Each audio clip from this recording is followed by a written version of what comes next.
Hello fellow traders. In this video we are going to discuss how to identify and trade triangle patterns.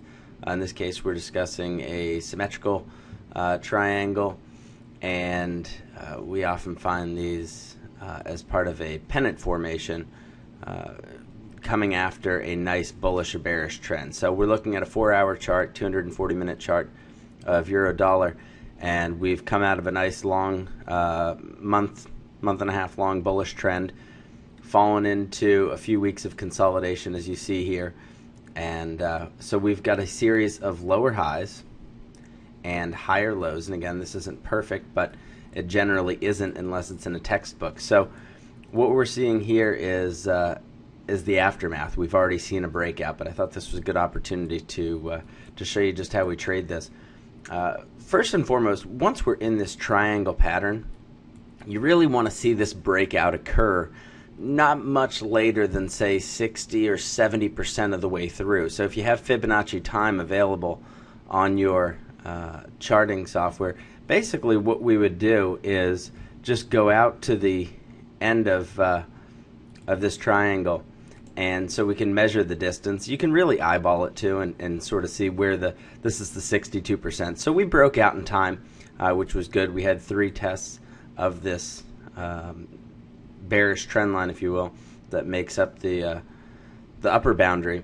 And you can see after we broke out, it really came back and just tested this former resistance as support and worked out perfectly, and used it as a launch pad to move. Now, a lot of this was data driven, news driven, but again, the technical significance is there, and of course it played out perfectly. So once we're looking at a breakout, there's a couple ways to measure an expectation of how far this breakout will continue. One way is to measure the base of the triangle and look for the same distance here.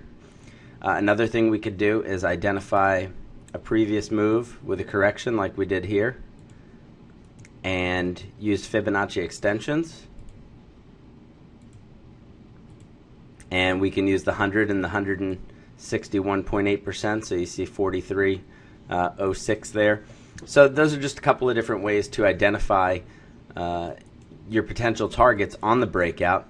Some traders say, well, I want to trade inside this triangle until it's actually broken.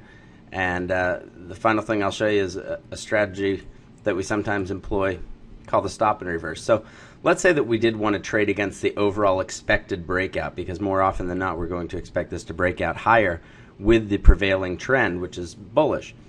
But let's say you want to short here. You like trading inside the triangle until the breakout. Well, if we short here, we're obviously going to place a stop just outside of the triangle. And so what we would do is use a stop and reverse, meaning we would have a stop loss order for our short position while simultaneously taking on a new long position to play the upside on the breakout, and that's what's called a stop and reverse. So that's a brief description of how to trade triangles and how to pick your targets when doing so. Hope you enjoyed the video.